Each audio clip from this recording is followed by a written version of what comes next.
Hi everyone, welcome to Drive and Fail 81. It's impossible to tell where the driver of this Fiesta was when my viewer was reversing out. However, their position led to this problem, but they blame my viewer.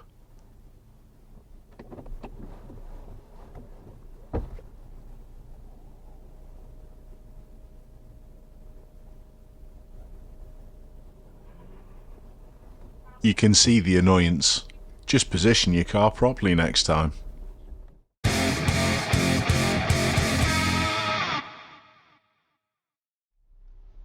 The irony of what's written on the side of this guy's van is colossal.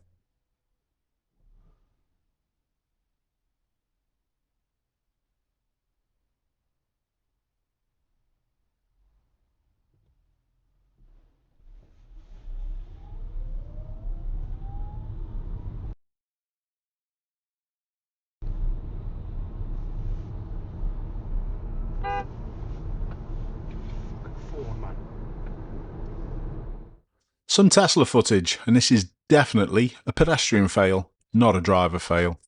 Watch this lady with the dogs to the left hand side.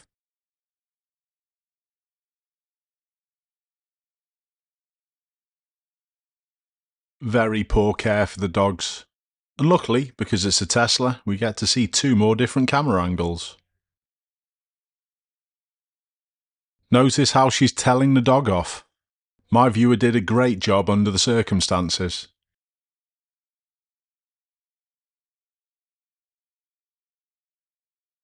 Unless this was a family member, this is terrible driving instruction, whatever way you look at it.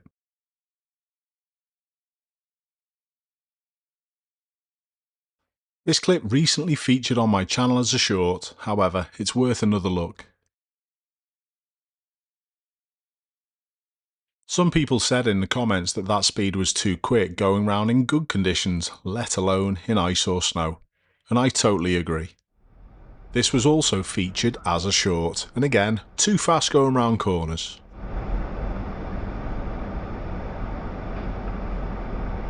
Two extra things to point out. Did you notice the speed of the van that was following the vehicle that crashed into the vehicle in front of my viewer? And did you also notice that there was a vehicle on the left hand side of the screen approaching this junction? Pretty obviously they approached too quick as well, but luckily didn't hit a vehicle, just the wall. And this was also a short with the same factors from the other two clips.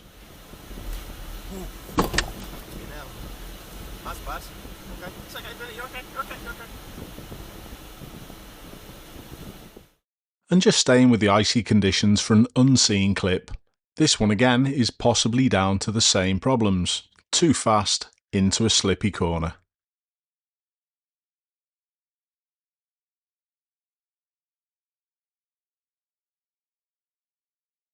Typical Focus ST drivers really, isn't it?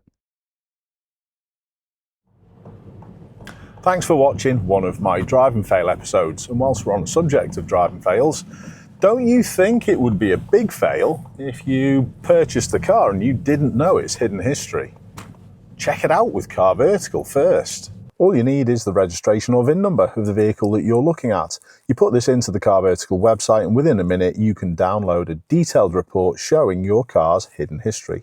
The reports are really easy to read, and as you can see straight from the off that this Mercedes SLK has been damaged. And this report's got 10 photos that we can see the extent of the damage.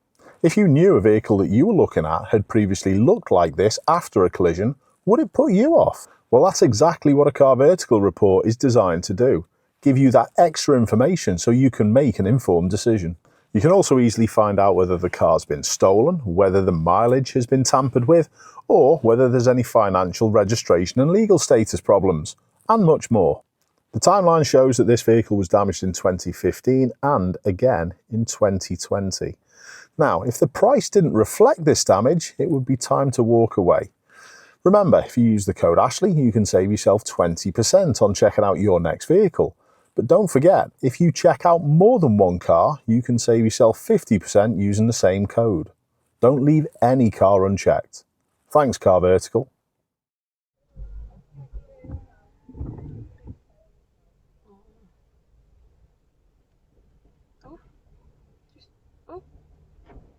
those cars doing?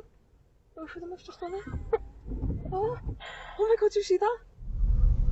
Do you think the lack of understanding about the pedestrian priority rules was a factor in this collision? I do.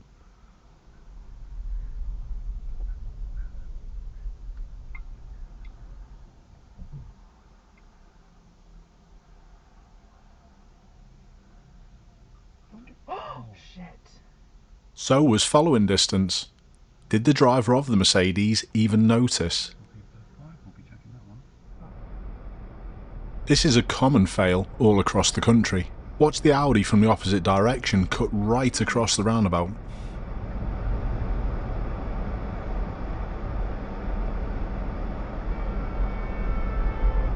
Then the driver of the Audi blasts the horn. If they'd have gone round the roundabout like they should have done, it would have been a non-event. Was there contact here? And if so, is this leaving the scene of an accident? There seemed to be a little nudge. The white vehicle gets off to the left, but the driver of the blue car seems to just continue on their way. They don't even try and circumnavigate the roundabout to give chase. Interesting one. Don't forget about the links in the description to get yourself a little bit better quality dashcam. A VFO one. It's more likely to pick up on number plates in situations like this. Use the code Ashley and save yourself 5%. Or alternatively, use the code for James and you can donate your 5% saving to my charity that I'm running the London Marathon for. This footage is even worse, but it is a recording of a computer screen. How late was my viewer in picking up on this pedestrian?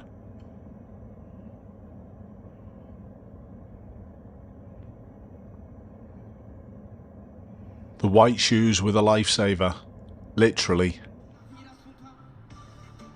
Notice the time and the date at the bottom right hand corner of this VFO dashcam screen, and keep an eye on the driver of the Honda estate that's behind my viewer. The lack of signal to change lanes isn't a big deal, but watch what they do when they get in front of my viewer.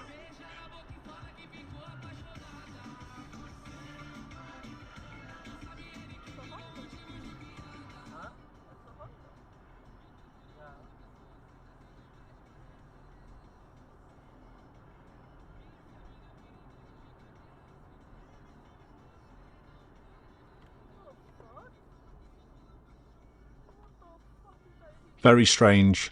Report stuff like this straight to the police. They could be intoxicated or having a medical episode. Here they are again a little further up the road.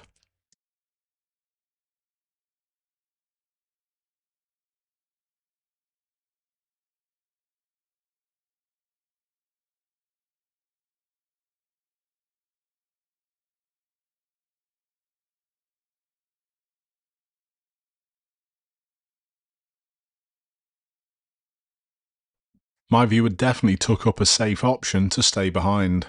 You can always see what they're doing then.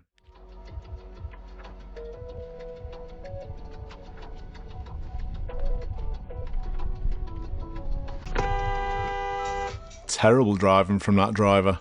Nice save by my viewer though. It wasn't quite a red, but they still should have stopped. An interesting perspective from a CCTV camera. Oops. Nice to see, it looks like everyone stopped.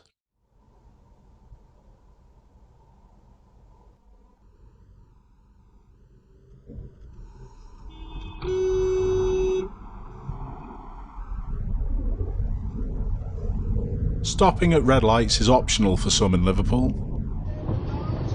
Roadworks, 300 yards. I'm saying nothing with this clip. I'd like you to tell me where the fail lies.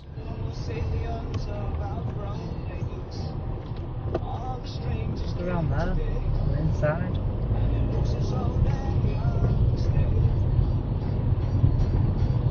Watch this van.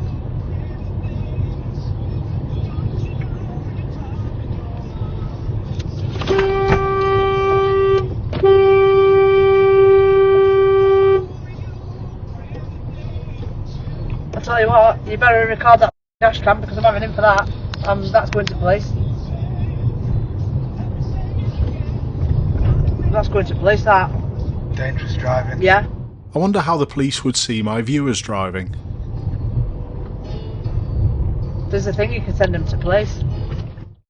And to finish, I'd just like to give people a little reminder that being legally correct doesn't stop a collision. This for me is super obvious, and in this situation both vehicles were arriving at the same point at the same time, and neither did anything about it. If either of these drivers had a higher skill set, this collision wouldn't happen, and insurance rates for everyone would reduce. There is becoming an obsession with finding out legally who's to blame, and for me it does very little to help road safety. Here's the white car approaching from behind, and the other one comes from this junction on the left hand side of the picture.